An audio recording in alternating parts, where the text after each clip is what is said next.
हमारे प्यार से बाबा। बाबा कहते हैं बच्चे, रूहानी प्यार, आप रूहों को बाबा कहता है केवल सारे कल्प में इस संगम पर एक बाप से मिले। कैसा? रूहानी प्यार। रूह है ना, बाबा कहता है अविनाशी है, इसलिए बाबा कहता है रूहानी प्यार भी अविनाशी है। ये संसार ही नहीं है। संसार तो बाबा कहता है देखो हर समय हलचल में है। थोड़ी देर पहले जिसके साथ कस्में खाई हैं जीने मरने की, थोड़ी देर बाद उसी से लड़ाई झगड़ा है। तो बाबा कहते हैं जहां संसार है वहां बाबा कहता है हलचल होगी ही होगी। तो आज बाबा समझाते, बाबा कहते हैं बच्चे, ये रूहानी प्यार तब अनुभव कर सकोगे जब बाबा कहता है पिछला जो सुना है उसको बाबा कहता है भूलना पड़े। बाबा कहते हैं देखो जैसे कोई मर ही जाता है, सोचो किसी का शरीर छूट गया, कोई मर गया, बाबा कहता है तो उसको कोई पढ़ा लिखा याद थोड़ी रहता है कि इस जन्म में मैंने क्या पढ़ा। बाबा कहता है मरते आदमी को तो सब भूल जाता, भाषा भूल जाती है, नाम भूल जाता है, जगह भूल जाती है, लोग भूल जाते हैं, अपना किरदार भूल जाता है, पढ़ाई भी भूल जाती है। तो बाबा कहते हैं बच्चे अभी रूहानी बाप जो बाबा कहता है तुमको रूहानी वर्षा देने आया है ना, ये वर्षा भी कैसा है, ये रूहानी वर्षा है। संसारी वर्षा तो प्रॉपर्टी मिलती है बाप दादाओं की तो लोग खींचातानी करते हैं एक दूसरे से, लेकिन बाबा कहते हैं बच्चे ये तो रूहानी वर्षा है। हम्म? तो बाबा कहता है जितना मुझे याद करोगे ना उतना बाबा कहता है आत्मा मेरे समान बनती जाएगी, और जितना मेरे समान बनेगी उतना बाबा कहता है वर्षा। तो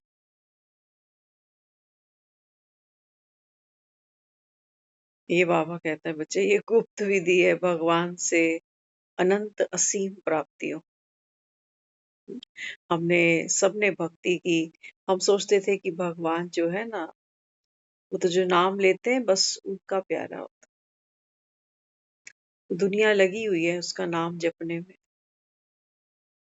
लेकिन बाबा समझाता है यहाँ संगम पर, बाबा कहता है बच्चे मेरा नाम लेना मतलब ये नहीं है कि बाबा कहता है पुनर्वित्ति बार बार करते जाओ, राम राम राम राम राम। बाबा कहते हैं मेरा नाम लेने से थोड़ी तुम कोई मेरे जैसे बन जाते, नाम लेने से बाबा कहते हैं मेरे जैसे नहीं बनते। नाम लेने से तो बाबा कहता है तुम ऐसे नाम जपते हो, बाबा कहता है और पतित बनते हो, पतित बनते हो। हम तो सोच रहे हैं हम तो भगवान का नाम ले रहे हैं और ये कह रहे हैं कि पतित बन रहे हैं। बाबा कहते हैं राम का नाम तो तुम जपते हो भक्ति में, लेकिन बाबा कहता है वो जो नाम जपते हो, वो जो बाबा कहता है तुम कर्म कर रहे हो ना, बाबा कहते हैं ये बाबा कहता है विकर्म है। आत्मा थोड़ी बाबा कहता है अपने रूहानी बाप को याद करती है, कोई बॉन्डिंग नहीं है, कोई संबंध नहीं है। बाबा कहता है तुम भिखारी बने हुए हो और मुझको बाबा कहता है तुमने दाता विदाता भाग्य विधाता। हम्म? बाबा कहते हैं बच्चे दाता तो एक हूं मैं, लेकिन बाबा कहता है बच्चे ये दात मिलती कैसे है, ये बाबा कहता है दात बच्चों को पढ़ाई के अनुसार मिलती है। बाबा कहते हैं बच्चे ये जो दात है जिसको कह रहे हो दाता है भगवान, बाबा कहते हैं ये पढ़ाई मेरी दात है।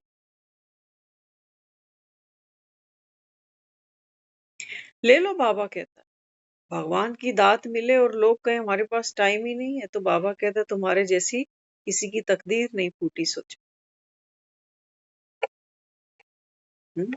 भगवान दात बांट रहा, लोग सोए पड़े। बाबा कहते हैं बच्चे दात है ये पढ़ाई,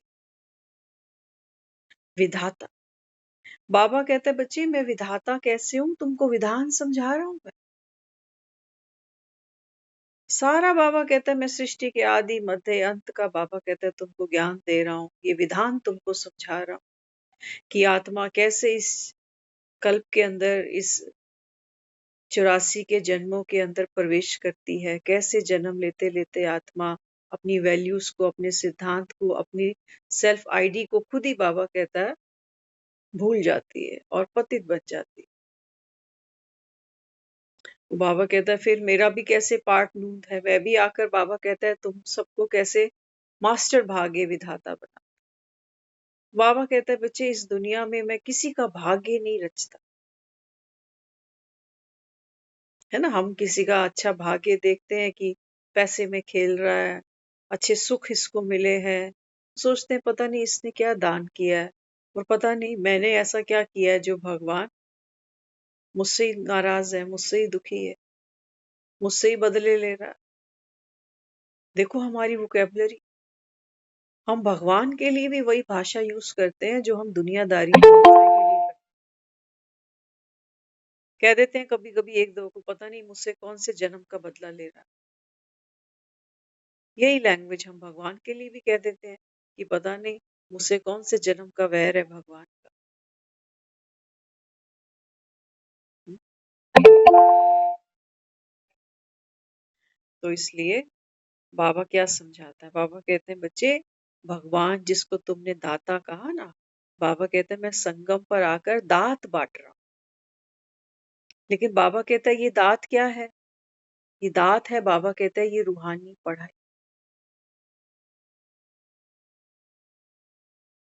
लेकिन बाबा कहता है ये रूहानी पढ़ाई तुम्हारे पल्ले तब पड़े जब बाबा कहता है तुम जो पिछला पढ़ा है ना उसको बाबा कहता है भूलो।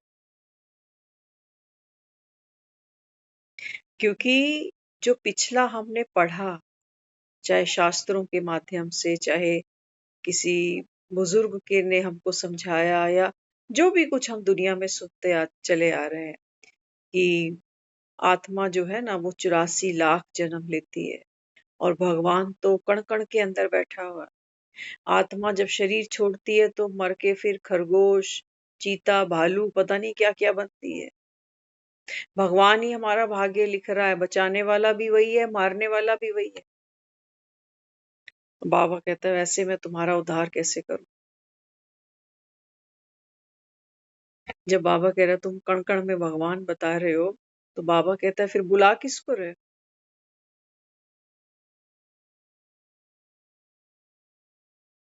किसको कहते हो भक्त जनों के संकट क्षण में दूर करे। कब दूर करे, कैसे, वो तो बाबा कहता है कोई नहीं जानता। आया हूं बाबा कहता है तुम्हारे संकटों को क्षण में दूर करने, लेकिन बाबा कहता है तुम्हारे लिए मेरे पास ही क्षण नहीं है। क्या कहते हो, कहते हैं समय नहीं होता ना मुरली। सोचो, हम वो लोग हैं, हाँ, कह रहे हैं हमारे पास भगवान के लिए समय नहीं। अंत में दुनिया हमको खड़े होके आसपास इसी के लिए कहेगी अब भगवान का नाम ले ले, सब भगवान पे छोड़ दे। अब जिसको कभी जाना नहीं, देखा नहीं, और छोड़ दे, छोड़ने की ताकत है मेरे अंदर कि सब कुछ भगवान भरोसे छोड़ दे। जिसको देखा नहीं, जिसको जाना नहीं, द्रौपदी ने छोड़ा होगा भगवान भरोसे, मैं कैसे छोड़ू, मैं कैसे छोड़ू। ना दिखाई दे रहा, ना सुनाई दे रहा, और आज तक जीवन ऐसे ही तो जिया था। घुलते भी आए चिंताओं में और साथ साथ ये भी कहते आए कि सब कुछ भगवान भरोसे चल रहा। हम्म? बाबा कहते हैं तुमने चलाया सब कुछ मेरे भरोसे, लेकिन बाबा कहता है चिंताओं से, बाबा कहता है तुम्हें छुट्टी नहीं मिली। ये कैसा भगवान का भरोसा है कि चिंता लेके सोते हो और कहते हो कि हमारे पास तो फुर्सत ही नहीं। कोई ऐसा दिन नहीं बीतता जिस दिन हम रोटी नहीं खाते, कोई ऐसा दिन नहीं जाता जिस दिन हम सोते, क्योंकि हमने खुद को ना शरीर माना था। सबसे बड़ा बाबा कहता है जो बिलीफ सिस्टम है तुम्हारा वो क्या है कि तुम तो बाबा कहता है खुद को ये शरीर मान कर बैठे हो। तो शरीर को अगर सुख देना है, आराम देना है, साधन देने हैं तो फिर धन तो कमाना पड़ेगा। धन कमाना पड़ेगा तो फिर क्या करें? सारा जीवन तो धन कमाने में ही निकल। पूरी पड़ी किसी की, पड़ी। कोई कह सकता है कि बहुत हो गया भाई, अब और नहीं चाहिए, दाल रोटी चल जाएगी इतने। नहीं, बाबा कहता है गुजारे लायक तो सबके पास है, लेकिन तुम्हारे बाबा कहता है पेट तो भर जाए, लेकिन पेटियां कैसे भर? उसके लिए बाबा कहता है देखो माया ने तुमको गोलू का कैसे बैल बनाया।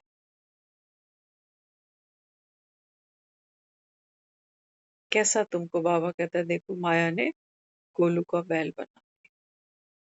सचमुच हम बहुत से लोगों को देखते हैं, बात करते हैं। अभी थोड़ी देर पहले ही जस्ट हमारी यही किसी से बात हुई। हाँ, तो वो बता रहे, कहते हैं देखो उन्होंने वो अपना फ्लैट इतने में बेच दिया, फिर दूसरा इतने में ले लिया, फिर इतनी सेविंग भी कर ली। हम सुन रहे थे। हमने उनको कहा, मैंने कहा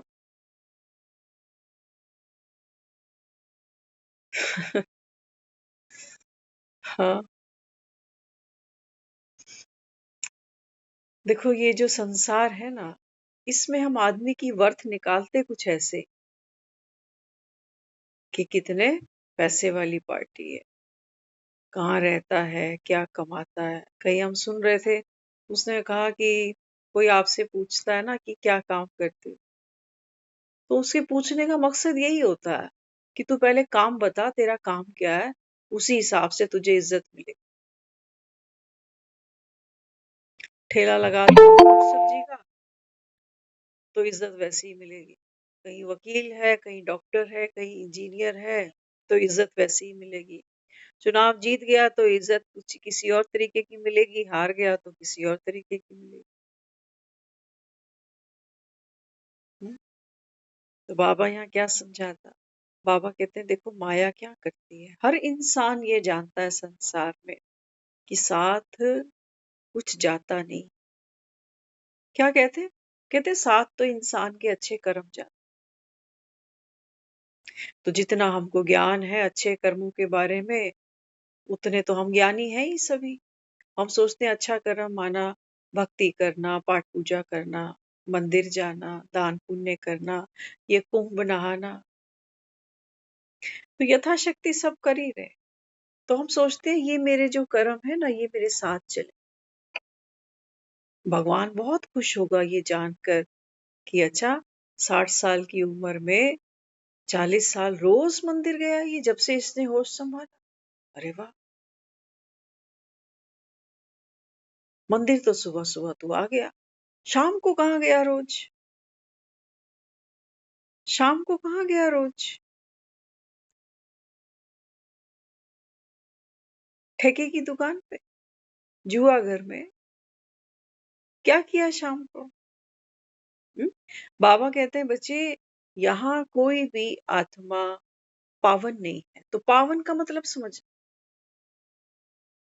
बाबा कहते हैं बच्चे अभी तो तुमने ये मिक्स सब्जी बना दी है सारी, मिक्स सब्जी। सुबह तो बाबा कहता है तुम बहुत बड़े एक संत होते हो जैसे, क्योंकि सुबह-सुबह नहाना, धोना, स्नान, धूप बत्ती ये वो सब 4 लोग देखते हैं मंदिर आते-जाते, आते-जाते। लेकिन बाबा कहता है जब तुम नर्क के रास्तों पे जाते हो ना, आधी रात को अंधेरों में, तो बाबा कहता है फिर छुप के जाते हो। कौन जा रहा है? शरीर या तुम्हारी वासना तुमको खींच के ले जाती है? मंदिर तक भी मुझको मेरी वासना ले जाती है, याद रख। मंदिर से भी मुझको आस है कि कुछ मिलेगा, आज नहीं तो कल। और और जो दूसरी जगहों पर हम जाते हैं, है ना? सब फीमेल्स हैं यहाँ पर, हम सोच सकते हैं कि हम कौन से ठेके पे जा रहे हैं। बाबा कहते हैं बच्चे, मैं जिस शराब की बात करता हूँ सबने पी रखी, सबने पी रखी। हम्म? बाबा कहते हैं बच्चे, देवभान की शराब तुमको चढ़ी कि नहीं चढ़ी? एक भी बाबा कहता है ऐसा नहीं है इस दुनिया जो खुद को बाबा कहता है देह से ऊपर कुछ जानता है। अमीरी गरीबी की शराब चढ़ी नहीं चढ़ी? चढ़ी नहीं चढ़ी? आदमी, औरत, बच्चा, जवान, बीमार, बूढ़ा, ये सब क्या है? बाबा कहता है ये फ्लेवर है सब, अलग अलग बोतलों के। और सब बाबा कहता है तुमने भरपूर चढ़ा रखी है। तो इसलिए बाबा समझाता है। बाबा कहते हैं जब मैं कहता हूं ना मैं तुमको पावन बनाने आया, तो बाबा कई बार कहता भी है मैं तो धोबी हूँ। तो धोबी तो धुलाई कर। हम्म? अब धुलाई किसकी होगी? गंदे कपड़े की तो होगी ना। हाँ। तो बाबा कहता है अभी तुम कहते हो ना ये दुनिया पुरानी हो गई, छी दुनिया हो गई। तो ये दुनिया के जो बाहर का हम देखते हैं बिल्डिंग मटेरियल है, सड़कें हैं, रोड हैं, उनकी बात नहीं करता वो, क्योंकि हमको दुनिया वही विजुलाइज होती है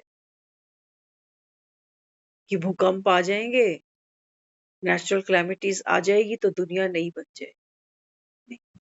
पहले पहले वो मार्कंडे को पकड़ेगा जिसके अंदर मृत्यु का भय है। कल हमने सुना ना, छोटा सा बच्चा, मृत्यु का भय है। हमारे में सब बैठे हैं, सबको पता जाना है मृत्यु का भय संसार में सबको है, सबको मृत्यु का भय है। बाबा कहता है जो जन्म गया वो मृत्यु का ग्रास है, भले ही बाबा कहता है वो 5 मिनट का बच्चा ही क्यों ना हो। हम्म? तो बाबा कहता है मैं क्या करता हूँ, जिनको बाबा कहता है मृत्यु का भय है उनको मार्कंडे बना देता हूँ और उनको कहता हूँ कि देख, योग के बल से बाबा कहता है तू देख ये पुरानी दुनिया कैसे बाबा कहता है विनाश होती है। तो बाबा कहता है जो मार्कंडे बनता है ना उसको बाबा कहता है फिर ये पुरानी दुनिया है देह की। ये पुरानी दुनिया किसकी है? मेरे पुराने बिलीफ सिस्टम्स की, जिसको आज बाबा बार बार कह रहा है बच्चे जो पुराना तुमने पढ़ा सुना, बाबा कहता है सब भूल जाओ। भक्ति का बाबा कहता है बच्चे अब तुमको कोई भी अट्रैक्शन, कोई रुझान नहीं होना चाहिए, क्योंकि आत्मा नॉलेजफुल बन गई। अब तो मार्कंडे डायरेक्ट भगवान से कम्युनिकेशन कर रहा, उसको पहले से ही बता दिया गया है कि प्रलय आने वाली है, और जब प्रलय आएगी तो तू बस एक रस एक बुद्धि का योग मुझसे लगा। अब पढ़ने बैठेगा ये लिखेगा मार्कंडे पुराण? नहीं, इसके शरीर छोड़ने के बाद किसी और ने मार्कंडे पुराण लिखा। तो बाबा हमको क्या समझाता है? बाबा कहते हैं बच्चे रिंचक मात्र भी, हम सुन रहे थे, क्योंकि ये कॉन्सेप्ट आज ऐसा आया है ना, बाबा ने बार बार कहा जो पुराना तुमने पढ़ा है इसको भूलो। हम्म? और जो मैं नया सुनाता हूँ ना, बाबा कहता है ये तो नया है, और नई चीज बाबा कहता है बुद्धि एक्सेप्ट करे तो उसके लिए बाबा कहता है उसका क्लीन होना, ओपन माइंड होना बहुत जरूरी है। कि लोग कान ही बंद करके बैठ जाएं कि नहीं हम तो बस, हम तो हमारे ठाकुर जी, हम तो हमारे जो माता रानी, सुनना ही नहीं चाह रहे। हम्म? तो कई हैं वो आके कहते हैं क्या होता है आपके सत्संग में? वही मुरली रोज चलाते हो, वही कहते हो मैं तुम आत्माओं का पिता हूँ, अब बस भंभोर को आग लगेगी, विनाश सामने खड़ा है, और अपने को आत्मा समझ एक बाप को याद। कई लोग तो मुरली सुनने आते ही नहीं इसलिए क्योंकि वो कहते हैं यही तो दो बातें रोज होती हैं आपके पास। अभी कुछ दिन पहले कोई हमको बता रहे थे, कहते हैं एक सीनियर सिटीजन सोचो आप, वो कई दिन यहाँ आती रही, कोर्स उन्होंने आधा अधूरा किया, राम जाने कभी कभार वो मुरली सुनने आ जाती थी। तो एक दो लोगों को उन्होंने कहा कि रोज तो यहाँ मृत्यु की बात होती है, किसकी बात होती है? मृत्यु की बात होती है। तो सुबह-सुबह मृत्यु, मृत्यु, भंभोर को आग लगेगी, विनाश सामने है, तू आत्मा है, एक बाप को याद कर। कहती मुझे तो ये सब ठीक नहीं लगता, सुबह-सुबह ये सब सुन। आपको क्या लगता है मृत्यु की चर्चा केवल मुरली क्लास में हो रही है? मुझे तो लगता है दुनिया के हर कोने में मृत्यु की चर्चा ही चलती है। अस्पतालों में देखो ना, नहीं है मृत्यु का भय? नहीं है? बिल्कुल। वो डॉक्टर जिस लैंग्वेज में बात करता है ना, वो मरते आदमी को पहले ही ले आया कि आजा भैया जल्दी, तेरे को देर हो गई, बहुत देर हो गई। मृत्यु का भय नहीं है। क्या कहो? क्या कहो? और जो बाजार सजा हुआ है, किस लिए? इंसान जो है, जैसा है, उसको खुद को कुछ और दिखाना, एज से कम दिखाना, गुड लुकिंग दिखाना। क्यों? क्योंकि अभी तो यंग हूँ, अभी मृत्यु बहुत दूर है। मृत्यु नहीं दिखती यहाँ। ये जो बाजार सजे हुए हैं किस लिए? आदमी वही पुराना है अंदर से, वही सोच, हाँ, वही दृष्टि, वही वृत्ति, लेकिन कपड़े तो रोज बदल सकते हैं, तो कपड़े तो बदले। इसलिए बाजार में रोज नया फैशन।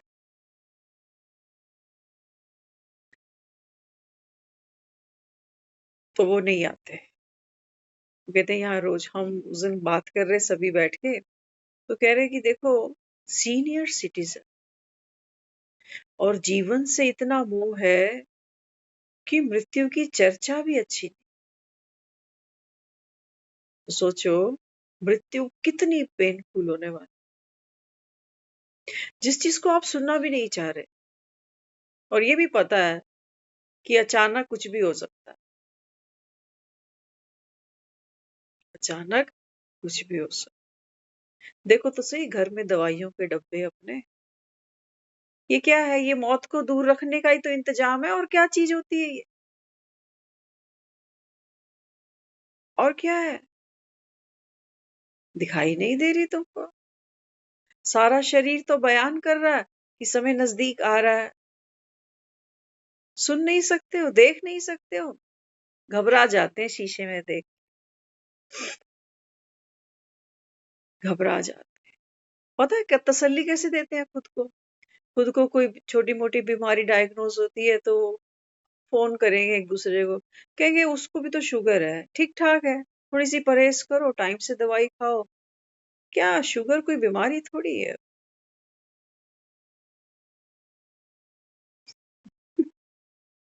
ये मृत्यु के डर दूर भगाए जाते हैं ऐसे, कि थोड़ी बहुत स्ट्रेस तो सभी को ही होती है जी।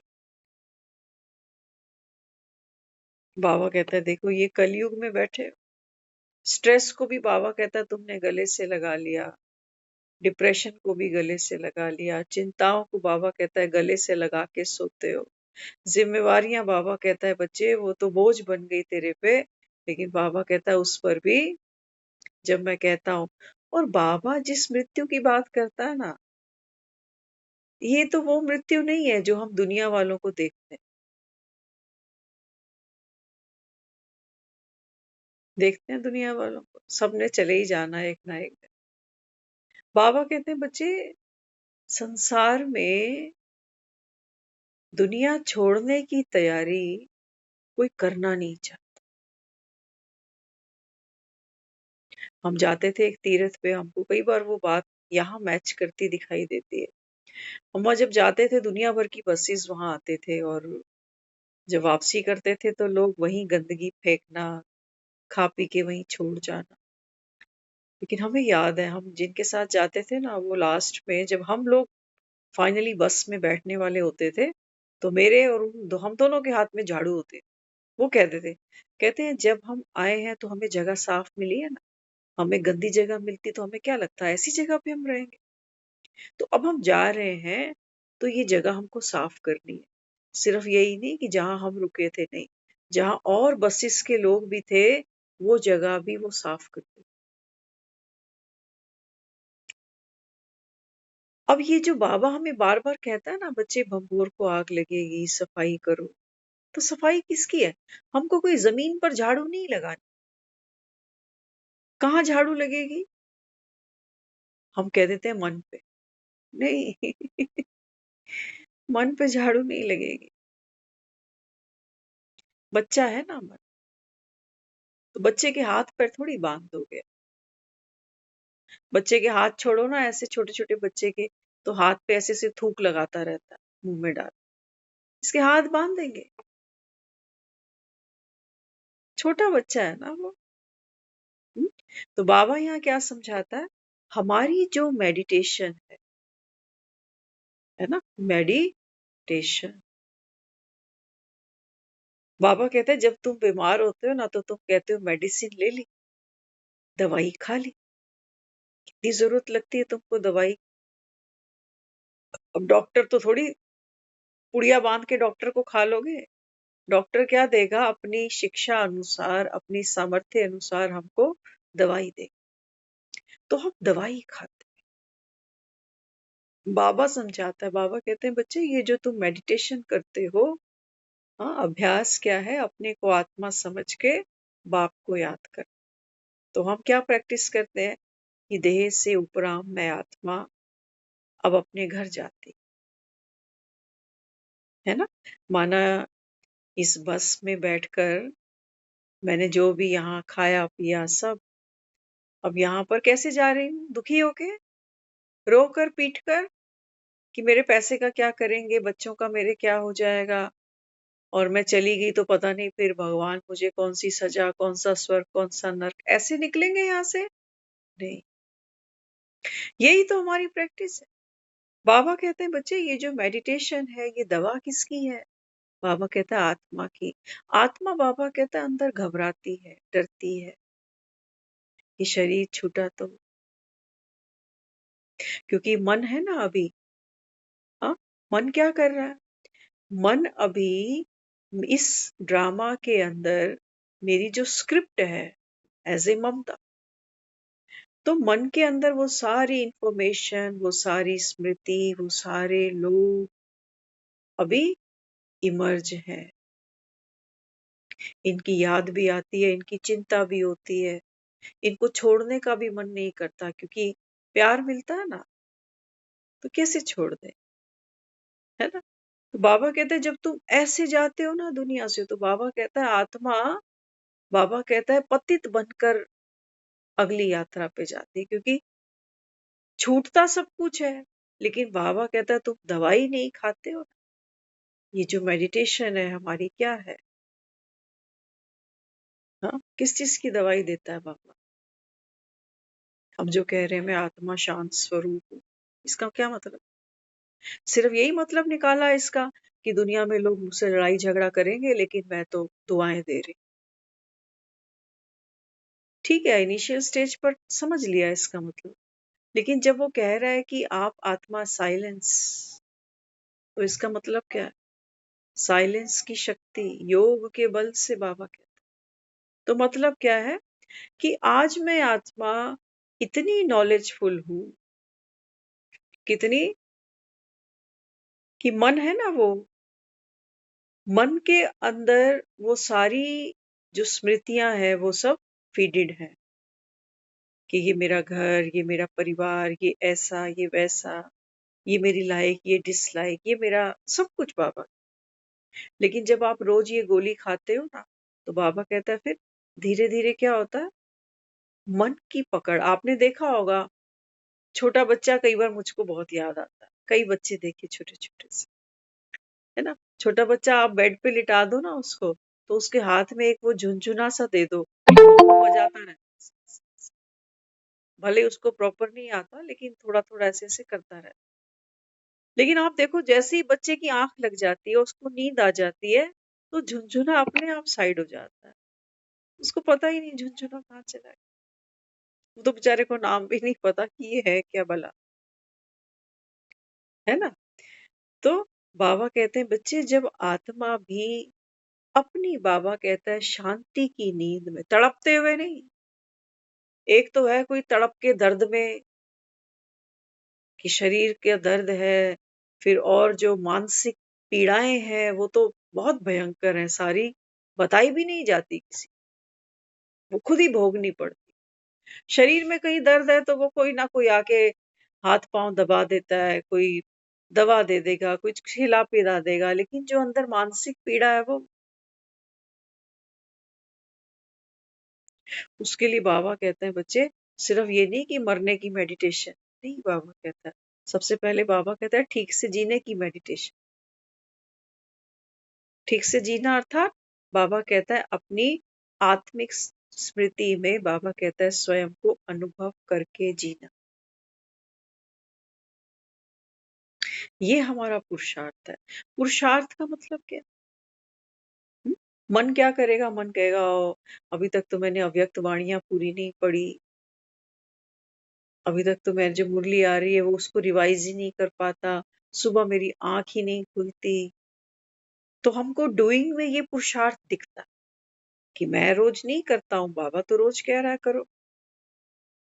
हुँ? लेकिन पुरुषार्थ का एक्चुअल मीनिंग क्या है? हुँ? पुरुष पुरुष माना, बाबा कहता है जो आत्मा है ना, वो बाबा कहता है हर मूवमेंट, हर घड़ी बाबा कहता है अपनी रियलाइजेशन में रहे। ये तुम्हारा पुरुष। क्या ये भी मुश्किल है? क्या कोई अपने आप को ही भूल जाता होगा काम करते, ड्यूटी करते?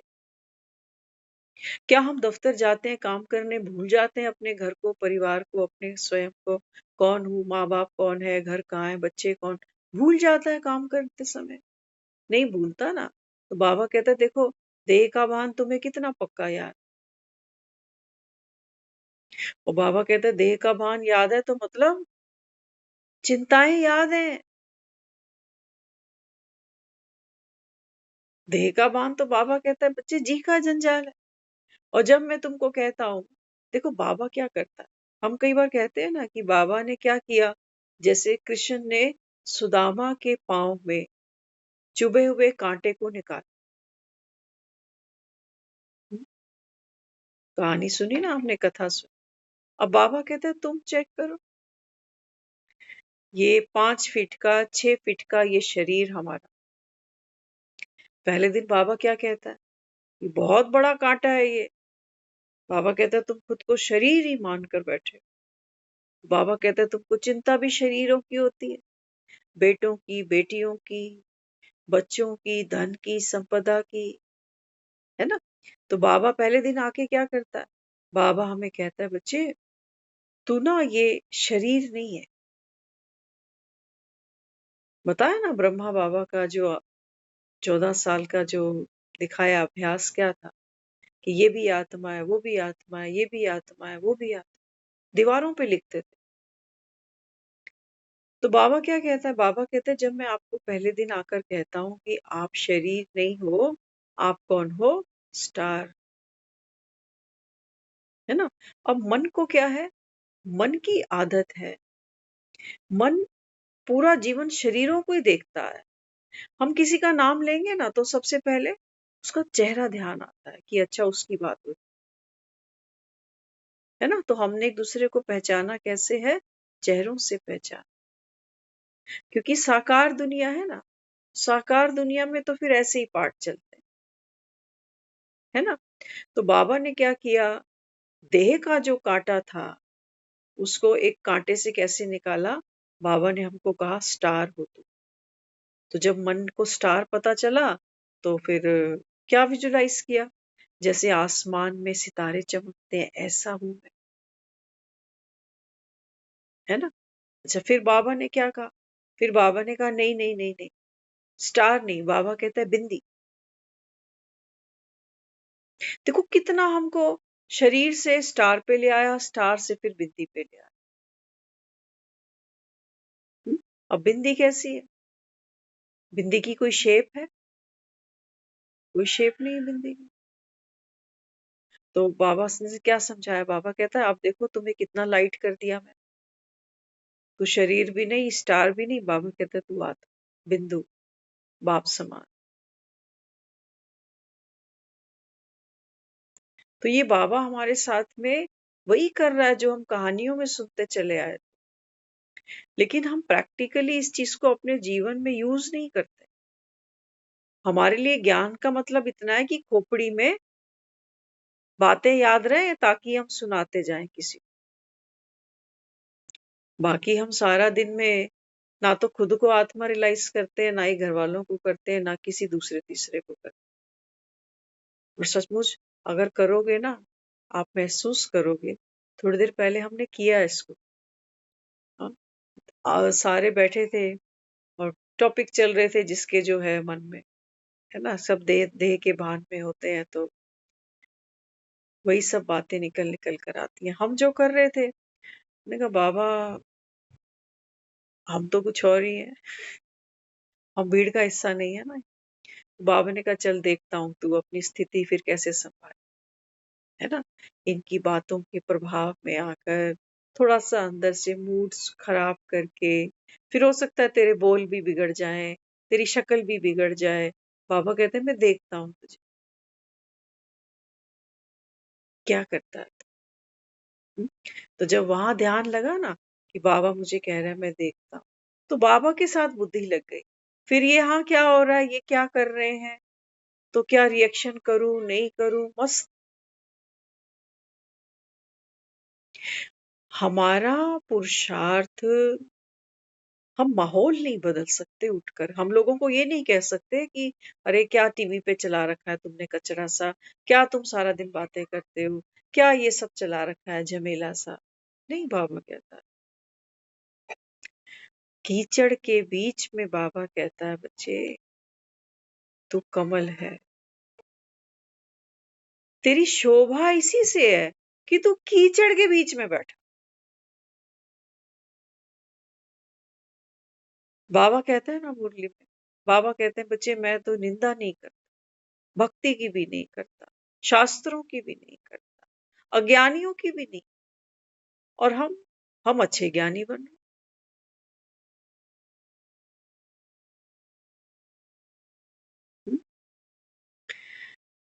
तो भगवान तो क्या करता है,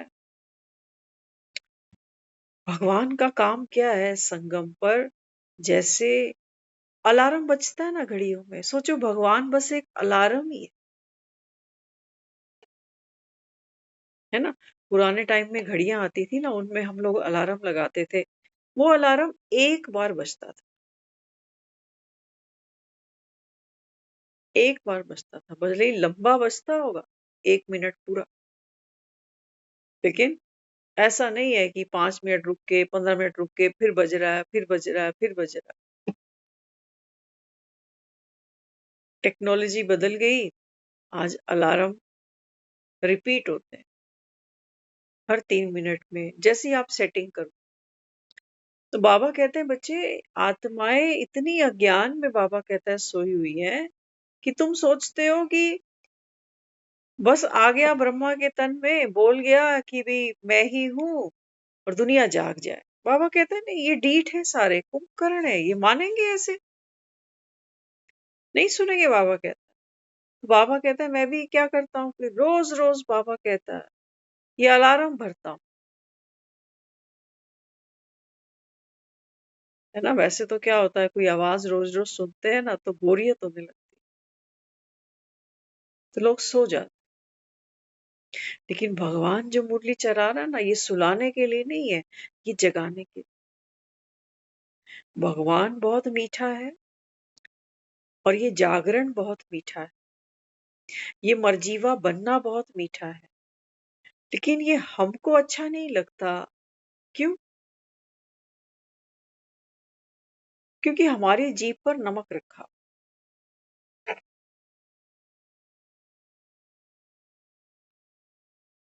नमक रखा हुआ है हमारी जीभ। हमने थोड़ी भगवान को ऐसा कुछ कहा था कि सुख संपत्ति घर आवे, कष्ट मिटे तन का। हमने तो भगवान को ये कहा था अपने अर्थों में कि भगवान मेरे जीवन में इतना धन इतना पैसा दे दे कि मुझे ये जो तन के कष्ट है ना, रोटी कपड़ा मकान, इन सब से मैं बाहर निकल, इतना मेरा जीवन मौज से भरा। हमने तो ये अर्थ लगाए थे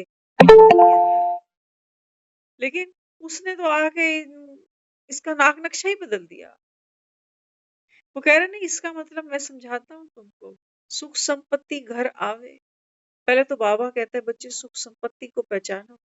सुख बाबा कहता है वो होता है जो तुम्हारे साथ जाएगा। यहाँ के सुख कहाँ ढूंढते हो? मकानों में, दुकानों में, पैसों में, शरीर में, बच्चों में। ये सुख बाबा कहता है ये तो क्या है? तो बच्चे के हाथ में बाबा कहता है जैसे चिंगम होता है ना, चबाते रहते हैं चिंगम, चबाते चबाते चबाते चबाते, फिर अंदर कोई रस ही नहीं बचता। ये सुख है बाबा कहता है, सुख लगता है। आप देखो ना, हमारी अगर सारी जिंदगी को देखा जाए ना, तो चिंगम से ज्यादा है नहीं। चिंगम नई नई मुख में डालो ना, बहुत मिठास देती। चबाते चबाते इतनी तकलीफ, पहले तो कहते हैं चलो दांतों की एक्सरसाइज हो रही है, बड़ा अच्छा लग रहा है। चबाओ ना, फिर 12 घंटे चबा लो, जबड़े दुखने लग जाते हैं। मिठास है नहीं उसमें। बाबा कहता है तुम चेक करो तुम्हारी जिंदगी चिंगम जैसी है या नहीं। शुरू शुरू में बाबा कहता है चीजें तुमको बड़ा आराम, बड़ा सुख, बड़ी मिठास देती। और बाबा कहता है फिर गृहस्थी देखो ना तुम्हारी, गृहस्थी भी तो बाबा कहता है चिंगम समान लगती है तुमको। शुरू शुरू में बड़ा रस, बड़ी मिठास आती, और फिर गृहस्थी के जंजाल में ऐसे फंस जाते हैं कि जीवन में ड्यूटियां पूरी करते करते, जिम्मेवारियां पूरी करते जबड़े दुखने लग जाते, हाथ पांव जवाब दे जाते।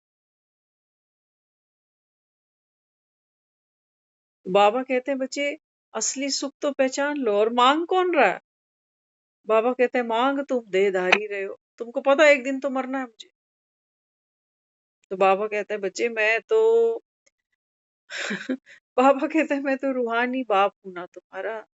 तो बाबा कहते हैं मैं तो जो देता हूँ वो रूह को देता हूँ, अपनों को चीज दी जाती है। बाबा कहता है ना अपने हम जीन्स को देते हो। कोई मुस्लिम अगर कोई चैरिटी करेगा ना, तो जाके मस्जिदों में करके आएगा, वो मंदिर में 1 टका भी नहीं दान करने वाला, अपने हम जीन्स को। तो बाबा कहते हैं बच्चे मैं तो रूहों का बाप हूं ना। तो बाबा कहता है पहले तो तुमको मैं ये एजुकेट ही कर देता हूँ कि भाई सुख संपत्ति होती क्या चीज है। बाबा कहते हैं सुख तो होता है अविनाशी आत्मा का, और संपत्ति बाबा क्या वो होती है, बाबा कहता है जो बढ़ती ही जाती है, बढ़ती ही जाती है। तुम्हारी कहाँ बढ़ रही है? मकान के, फ्लैट के तो रेट बढ़ गए, कि बाबा कहता है तेरी जीवन रेखा वो कम हो गई। कहाँ है संपत्ति? असली संपत्ति तो बाबा कहता है बच्चे तेरे पास कोई है ही नहीं, क्योंकि तेरे पास तो आत्मा ही नहीं है ना। और कौन से घर में आए? कहते हो ना सुख संपत्ति घर आवे, कष्ट मिटे तन। बाबा कहते हैं बच्चे एक ही घर है तुम्हारा, तुम सबका, हम सबका एक ही घर है। कौन सा? हम्म? बाबा कहते हैं जिसको दुनिया कहती है ना भगवान के घर, बाबा कहते हैं नहीं, भगवान का घर वो तुम्हारा भी। कष्ट मिटे तन का। बाबा कहते हैं जब तुम अपने घर आते हो ना, तो ये तन के कष्ट है ही नहीं। ये कोई बीमारी तो नहीं हो जाएगी, बुढ़ापे में क्या होगा, ये रोग तो नहीं हो जाएगा, पैसा कहाँ से आएगा।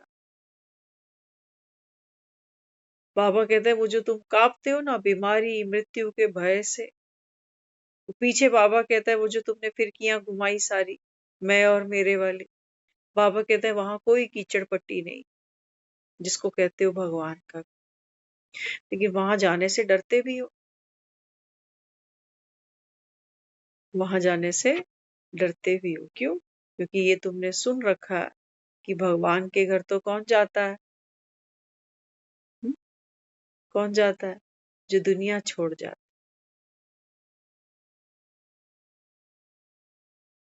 कौन सी दुनिया?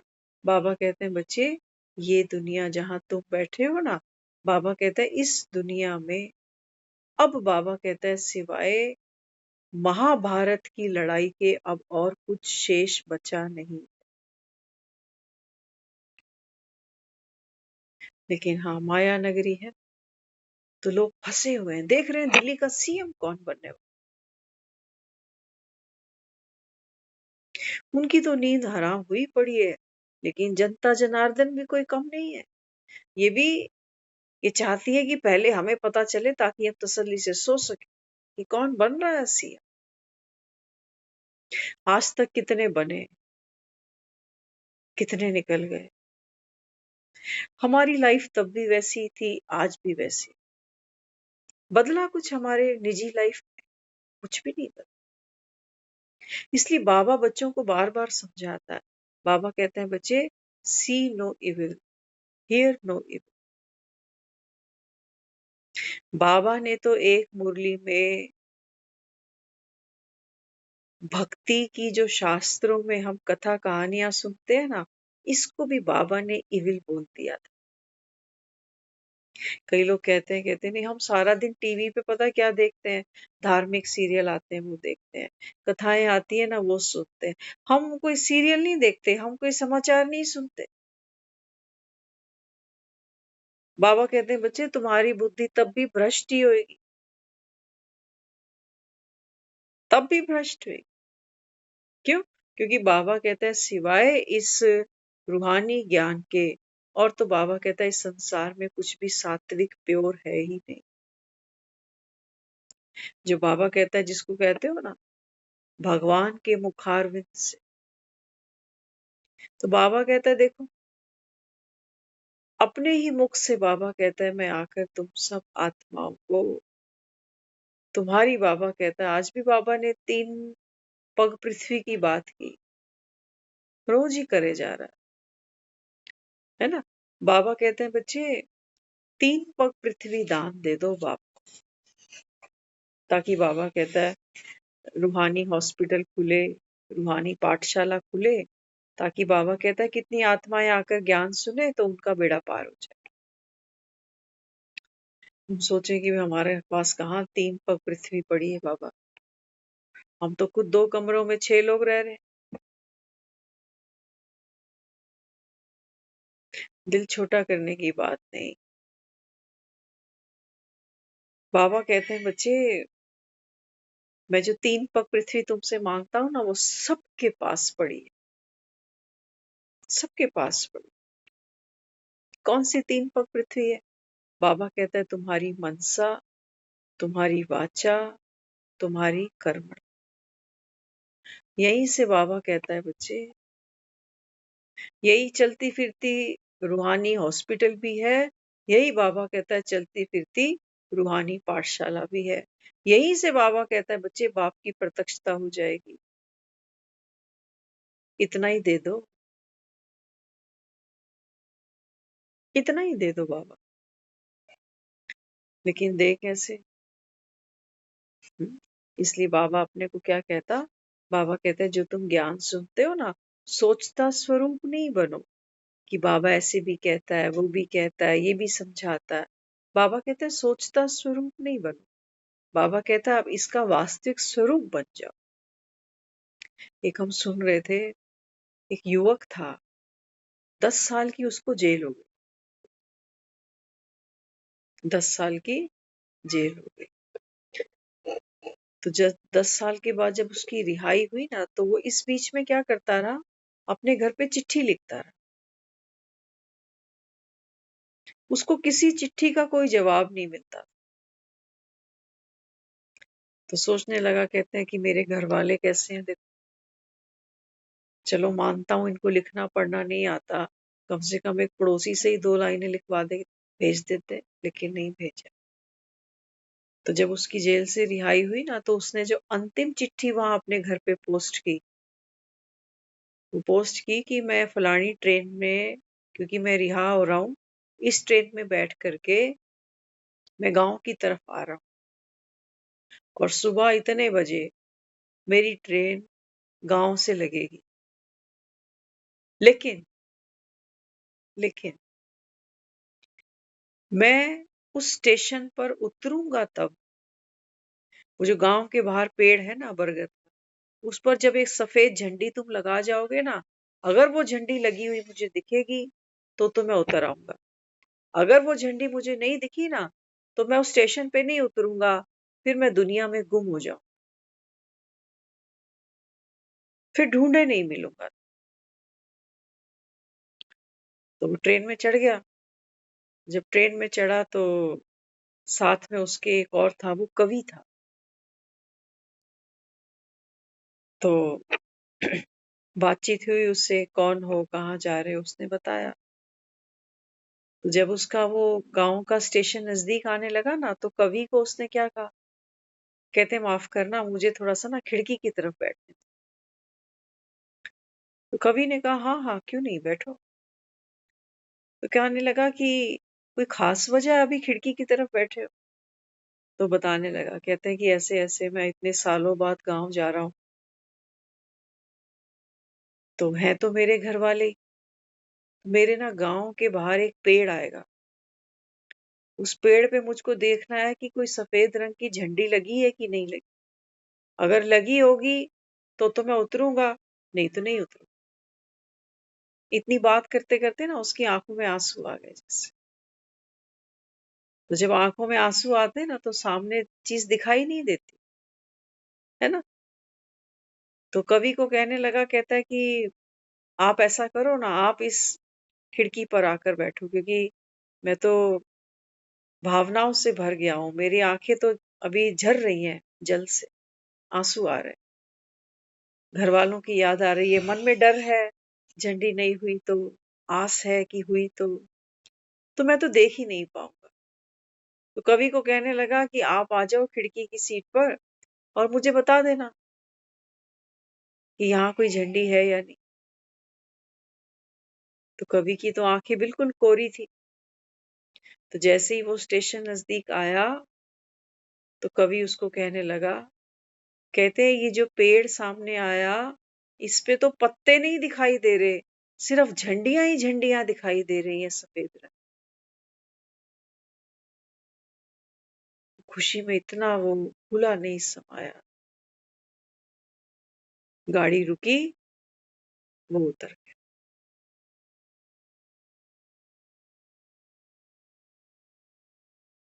कहानी हमारी और आपकी है। बाबा कहते हैं बच्चे देखो, आधा कल्प तो तुम रावण की जेल में रहे। हम्म, बाबा कहता है तुमने मुझे पुकारा भी बहुत है कि भगवान मेरी प्रार्थना सुन।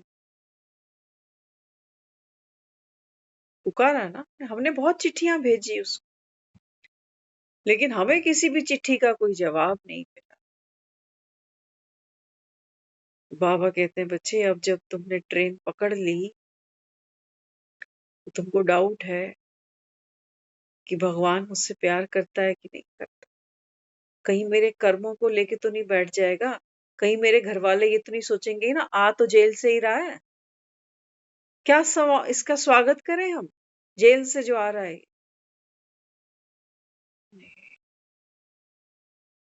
बाबा कहते हैं बच्चे, तू तो देख नहीं पाएगा, क्योंकि बाबा कहता है तू जिस जेल से निकला ना, तो तेरी आंखों में तो बाबा कहता है रुदन है, दर्द है, पीड़ा है, तकलीफ है। तू तो बाबा कहता है देख नहीं पाए। तो साथ किसको बैठाना, जिसकी आंखें कोरी हो, जैसे वो कवि मिला था ना उसको। हाँ, तो उसने बताया, कहते नहीं तेरे घर वालों ने तो पेड़ को ऐसे पूरा सफेद झंडियों से भर दिया कि पेड़ के पत्ते ही नजर नहीं आते। बाबा कहते हैं बच्चे, मेरे लिए तो तुम सम्माननीय हो, गले लगाने लायक हो। बाबा कहता है जेल से आ रहे हो तो क्या, हो तो मेरे। हो सकता है बाबा तुमको, बाबा कहता है तुमको डाउट हो कि भगवान हमारी राह देख रहा है। बिल्कुल। अगर यहाँ उतरे नहीं ना राइट पॉइंट पर, सफेद झंडियां देखने के बाद भी बाबा कहता है अगर तुम नहीं उतरे ना, बाबा कहता है फिर तुम 84 के चक्कर में फिर गुम हो जाओगे, फिर मुझे मत कहना, मैंने पूरी तैयारी करके रखी है। घर दिखा दिया तुम्हें कि बच्चे यहाँ रुक जा, और वासनाओं में और स्टेशनों में नहीं भटकना अभी। कि ये भी मिल जाए, वो भी मिल जाए, ऐसा भी कर लूं, वैसा भी कर लूं। तो बाबा कहता है कहाँ उतरना है, ये तुमको मैंने समझा दिया। तो बाबा कहता है तुम्हारे सारे दुख, संताप, पीड़ा सब भोगना है। बाबा कहता है सब बीती सो बीती। इतनी खुशी, इतना नशा, बाबा कहते हैं तुम्हें चढ़ता है कि नहीं चढ़ता? क्या सोच के यहाँ बैठ जाते हो? धर्म कमाने बैठे हो यहाँ पे? धार्मिक बनने के लिए बैठे हो क्या यहाँ पे?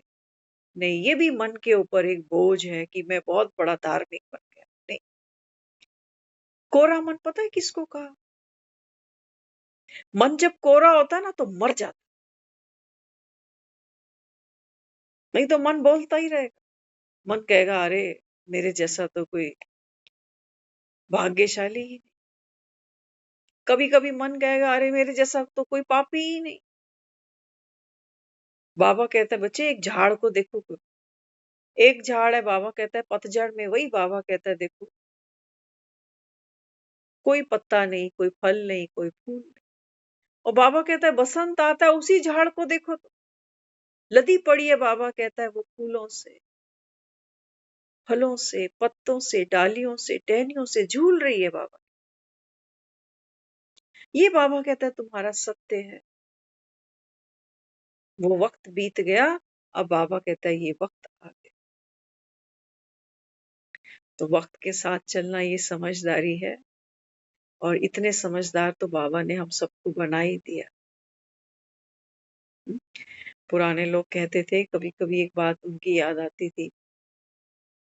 वो कहते थे जब कहीं जाओ ना, पीछे से कोई आवाज दे, कोई टोके, तो आप पीछे मुड़ के नहीं देखो, सीधे निकल जाओ। वो बुरा माने तो मान ले, कोई बात, तुम्हें तो पता है ना कि पीछे नहीं, क्योंकि वो उनका ये भाव होता था कि अगर किसी ने टोक दिया, तुम वहां खड़े हो गए, तो उस काम में विघ्न पड़ गया। अब बाबा कहते हैं बच्चे अभी तुमको घर जाना है, इससे बड़ा शुभ कुछ भी नहीं है। और बाबा कहता है फिर पीछे टोकने वाले बहुत आएंगे, अपने ही मन के संकल्प आएंगे। हाँ, बाबा कहते हैं देहधारियों का लगाव पीछे से आके आवाज मारेगा कि सुनो, कहाँ चल रही है, ये कौन से सत्संग है? ना यहाँ कोई तस्वीर है, ना कोई दिया, ना बत्ती, ना फूलों के हार, किसकी पूजा हो रही है? तो बाबा कहते हैं बच्चे मैं तो तुमको ही पूजनीय बनाने आया हूँ। तो अपने अंदर बाबा कहता है वो गुर तो भरो, उस दिव्यता को तो भरो बाबा के। तो ये है वो रूहानी ज्ञान, ये है भगवान की दात, रूहानी पढ़ाई। खूब शांति।